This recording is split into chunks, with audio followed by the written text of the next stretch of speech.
Good evening and welcome to Punchline and a very happy new year to you. I am Anne Kiguta. Tonight in her ring, I suppose, I'm joined by the Cabinet Secretary for Foreign Affairs, Ambassador Dr. Monica Juma. Happy New Year to you, ma'am. Happy New Year. And thank you for being our first interview of the year. What does 2020 look like for Kenya on the world stage and really the start of the new decade? What's your agenda? Well, I think we are starting 2020 on a very good footing because we've just had a 2019 that has been quite busy, but that has kept us among the international community as a good member in standing within the international community. For 2020, we have a number of big files, as I'm sure you would know. The first one, of course, is the United Nations Security Council bid for 21-22. We are going into the vote at the UN General Assembly in June of 2020, and this is one of our biggest files. Big because the United Nations Security Council is the premier decision-making body globally for matters peace and security. And as you know, this has been one of the issues around Africa, around the world, that is key if we are going to realize the prosperity of humanity. So this is a big file, and it is going to be taking a lot of our time in the next 5 and a bit months. The next big file, obviously, comes from President Kenyatta's election to chair the African Caribbean Pacific Summit. Very important because it speaks to the Pan-African agenda, it speaks to the Global South agenda, it speaks to a large proportion of humanity in terms of the issues of concern.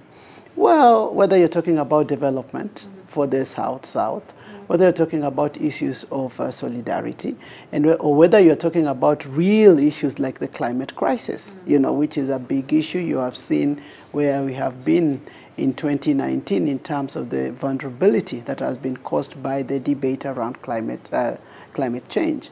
So we are looking to elaborating the Nairobi Declaration Nguvu ya Pamoja and basically drawing out a plan for the presidency of President Kenyatta in the summit of the ACP.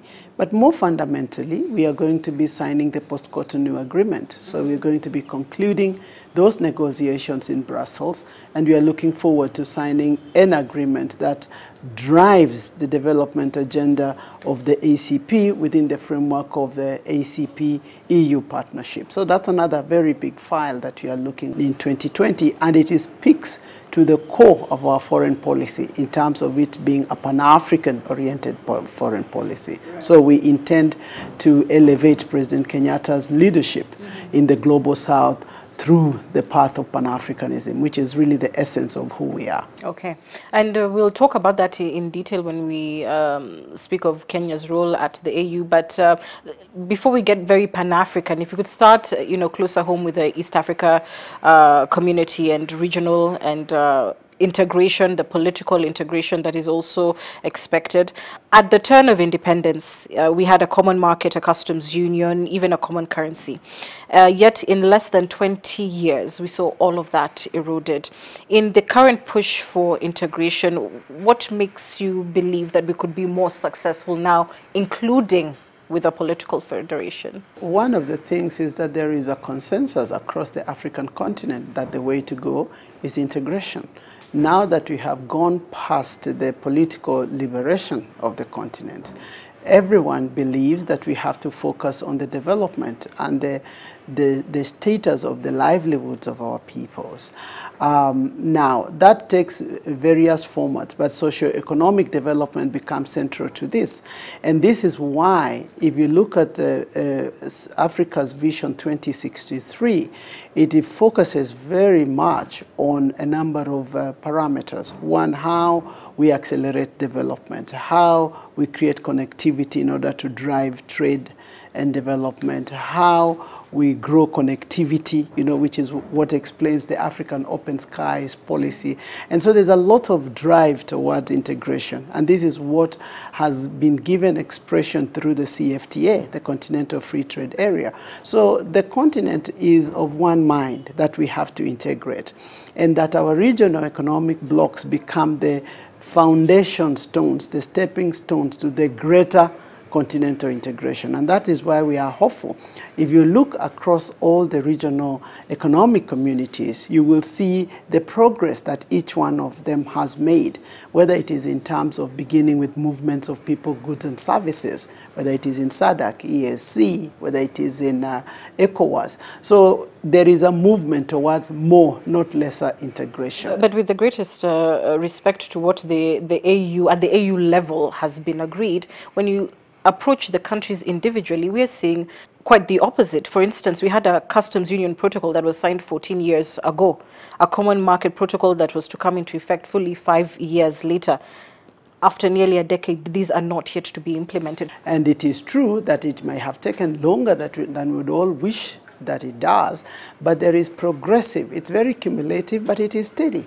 If you look at the discussions between the East African community, which you have addressed, the discussions around non-tariff barriers, and even tariff barriers to trade, there has been a lot of progress in the last couple of years, whether it is between us and Tanzania, between us and Uganda.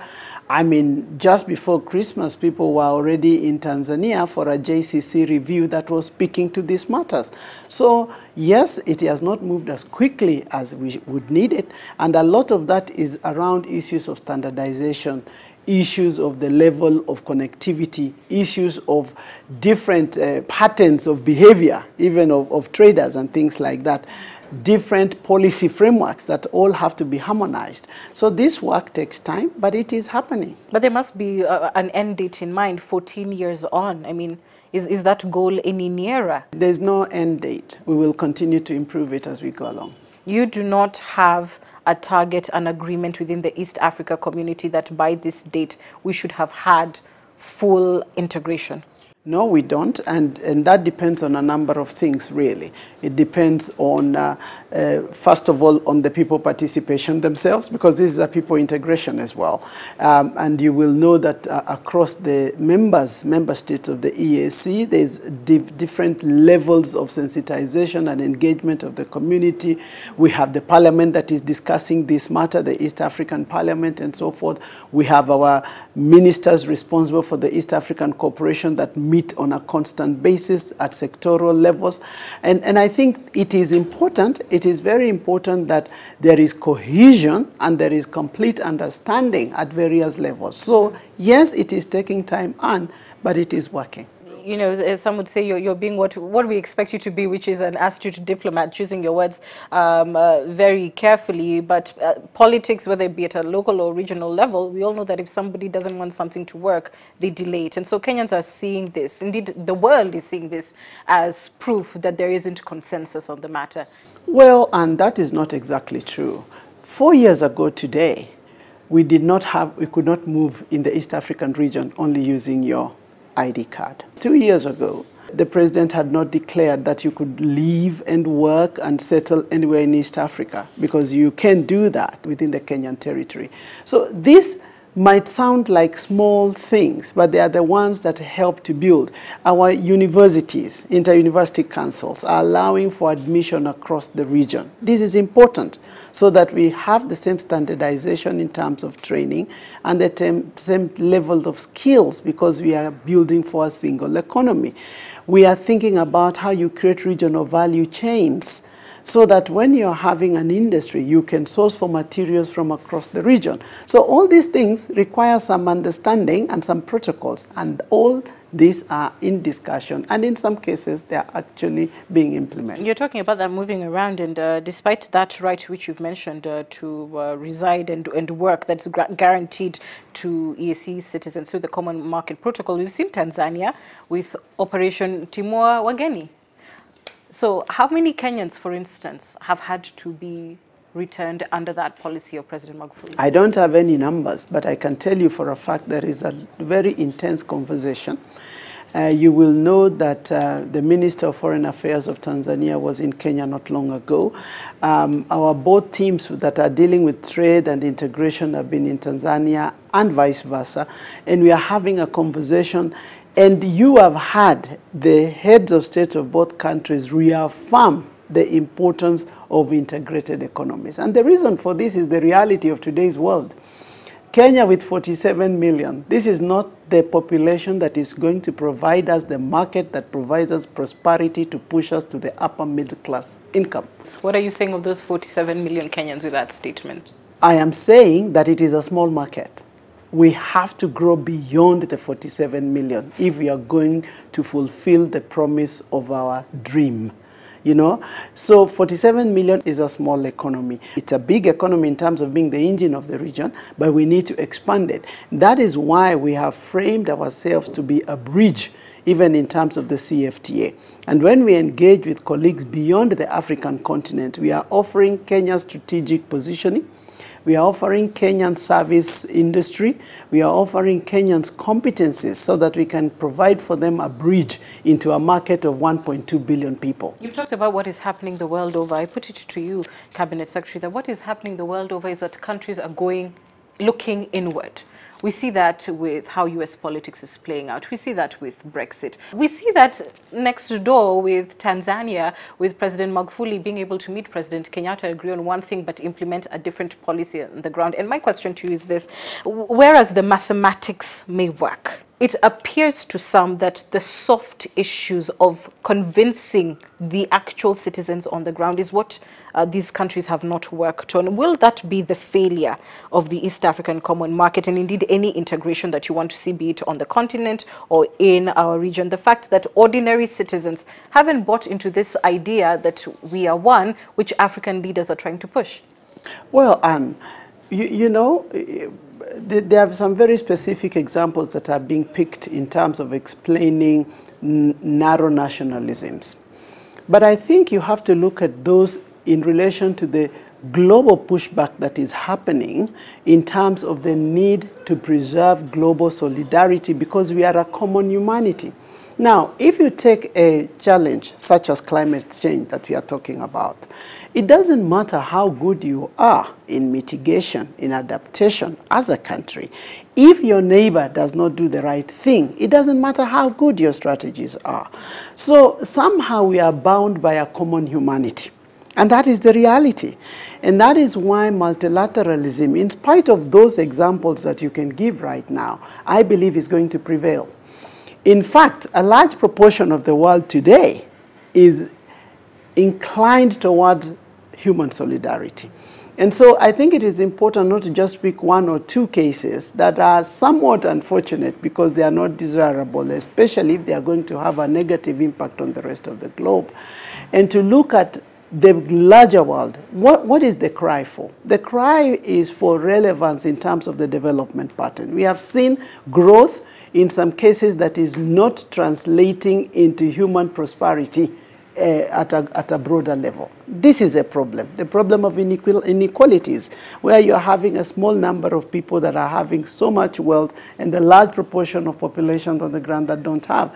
Now, that is not a question about whether multilateralism is useful or not. It's about how do you ensure some degree of justice and equitability of resources so that we do not have economies that are growing and yet they are having no impact on the real life of the majority. Hold that thought, CS, because you've talked about policies that, you know, inward-looking that will have a negative impact on the rest of the world. And I've just mentioned to you Brexit and what has happened with the US, the world's superpower. Does Kenya then take exception to not just the choice of leadership, but the policies of these two key trading partners, on that very basis that they will have a negative impact on the rest of the world? Well, Kenya, as always, as part of our foreign policy, and one of our major pillars of our foreign policy is multilateralism.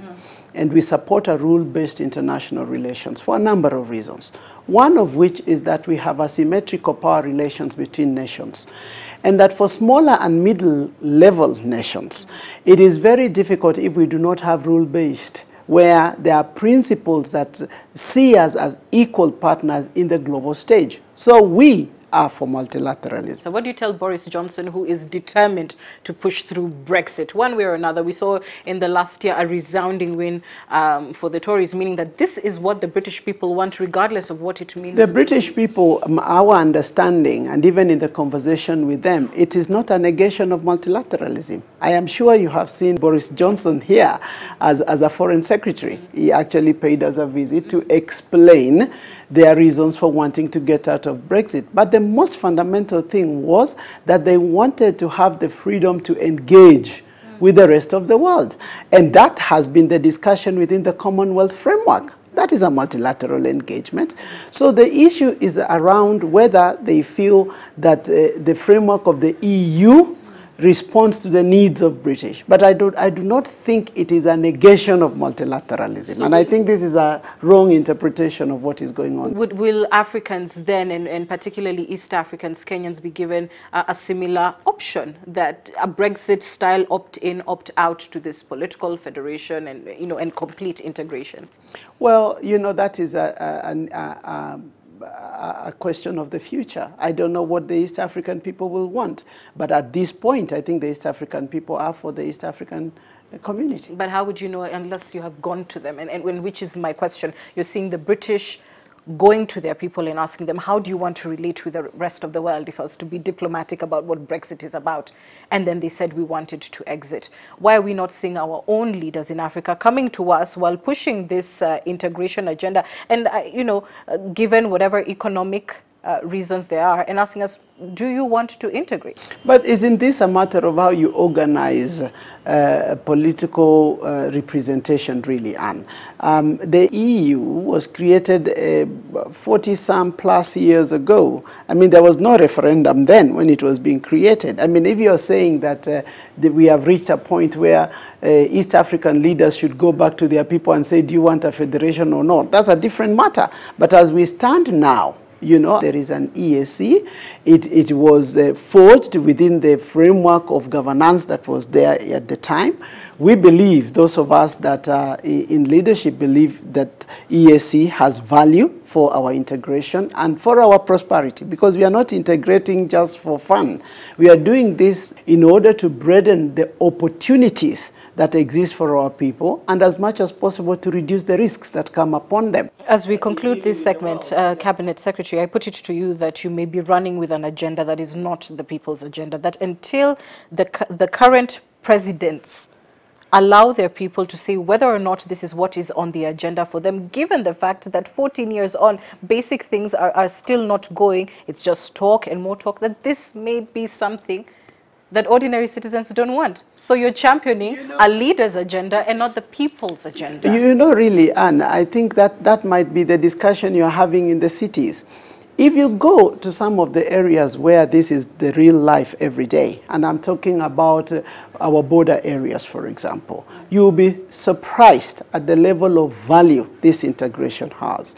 For instance, when you go to northern Kenya, the number of children that access schools in our territory from the rest of the other countries is huge. At one time, we were counting between close to 10,000 and one part, just one section. The number of access to other health services, whether you're talking about health services, water services, banking services, and if you look at the economies in terms of those areas, cross-border areas, you will see a very different story. And if you talk to people in those places, they might actually give you a different story from the story you're having here about, separated citizens from leadership. Because integration is not a myth. It's not an idea. It's the reality which provides opportunities to transform lives positively. All right. I want us to move swiftly to territorial integrity, and Kenya has continued to, have to respond to its neighbors on the matter. Your predecessor famously said, perhaps infamously said, of the Migingo tussle that, we're neighbors, and even in your own mouth you have a disagreement. The teeth bite the tongue, as it were. But senators have taken exception to this kind of thinking of Kenya's foreign policy, which you appear to be perpetuating. For instance, in the last year, we saw the Senate dismissing the MOU between the Kenyan and Ugandan governments that provides for the joint administration of Migingo Island on Lake Victoria. Politics aside, what does that MOU really stand for, and why does Kenya believe this is the way to handle the matter? Well, Anne, first of all, there is not such an MOU. Okay. And I do not know where the reporters got this information from, but we have gotten used Senate. to, well, I don't know how it got into Senate, but there is not such an MOU. There is no MOU for joint administration of Migingo because it is not necessary. Okay? What happened, and you will recall, there was a state visit here by President Museveni. I visited Uganda as a follow-up meeting.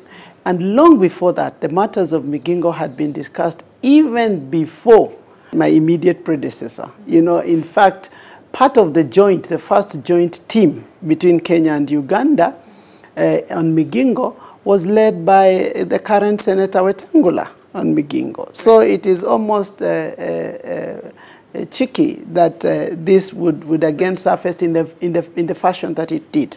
So there is no MOU, and really I would not want to comment on a non-existent document. All right. But having said that, the same senator who you've mentioned talked about Kenya basically pussyfooting on the issue of territorial integrity and questioned why we are yet to see made public the findings or the outcome of a joint survey that was commissioned by Presidents Kibaki and Museveni.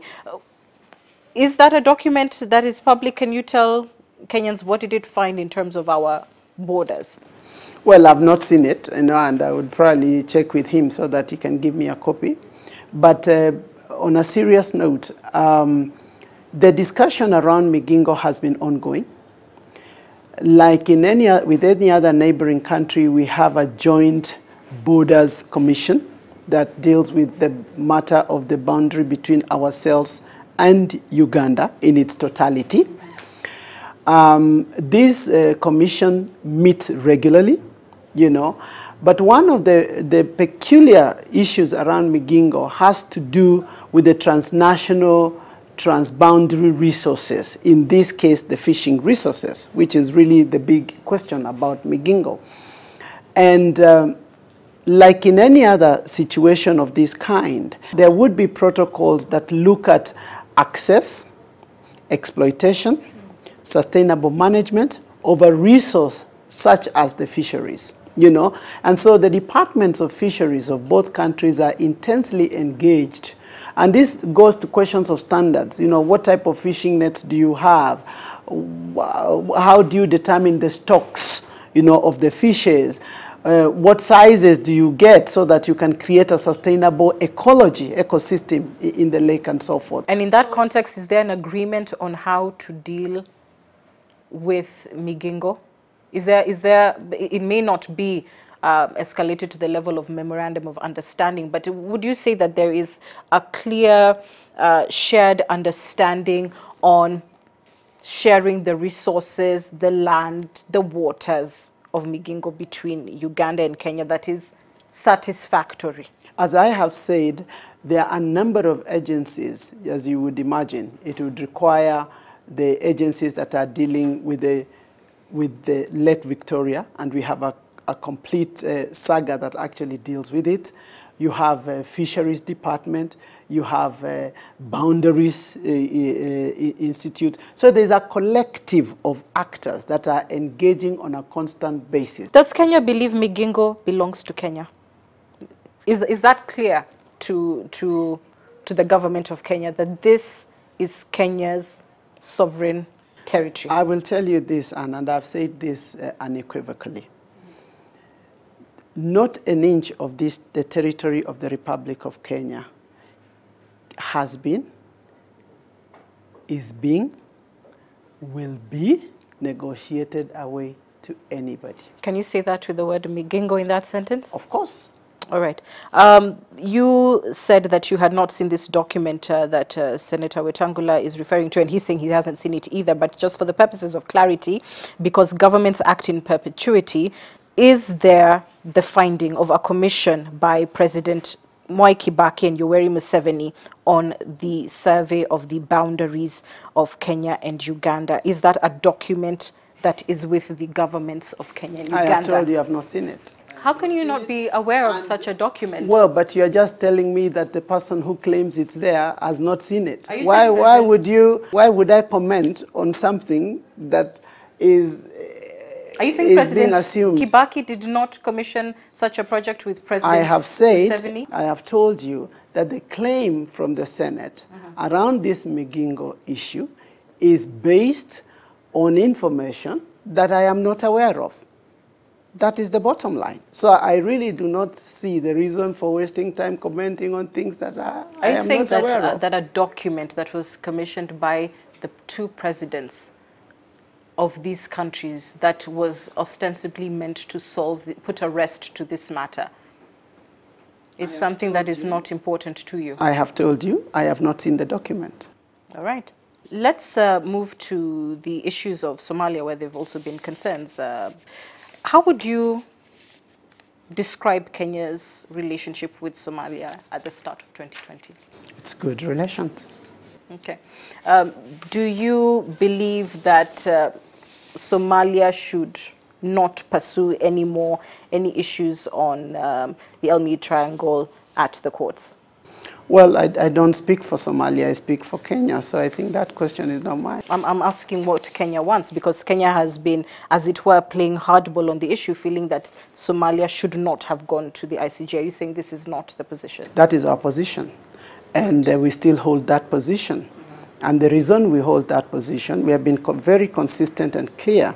We believe that this matter, there are many, many frameworks which we both belong to that can help resolve this matter in a sustainable way. We belong to IGAD, we belong to the AU. We have for years been underscoring the importance of having African solutions to African problems. We are members in good standing of the United Nations, and each one of these organizations have frameworks. In fact, the International Convention on the Law of the Sea provides, as a first step, the possibility of negotiations for any areas of contestation. So we are not asking for anything that is outside the framework of negotiating such situations. And yet so we think that the move of going to the last point of result is not a good one. There are those who have the contrary argument, which is, if Kenya is so confident of its case, why is it concerned about going to the ICJ? Why shouldn't we have a resolution which is less costly in terms of time and everything, which is available to both of us? Why has Kenya appeared so bullish on the Somalia matter in a way that we have not necessarily seen corresponding actions on Migingo, which is a long, well, I wouldn't say a longer dispute, but has been in many ways a more heated dispute, because, you know, human life is very much at the center of that as well? We have been in both cases firm and consistent. You haven't, for instance, asked the Ugandan ambassador to go and consult on a common position in the way in which happened to Somalia? By the way, asking ambassadors to consult is a normal thing in diplomatic work. As being diplomatic, we do that a lot. Perhaps the term is expel. We do. No, there was no expulsion. And the ambassador of Somalia is in station. There was no expulsion. It is very normal to recall ambassadors for consultation or instruction. The case of Migingo, as you probably know, we have not had a court issue, you know. So we have to compare oranges and oranges. All right. You know, yeah. Time for us to take a short break. Would you believe that a diplomat could punch as hard as Cabinet Secretary Juma? We're back after this.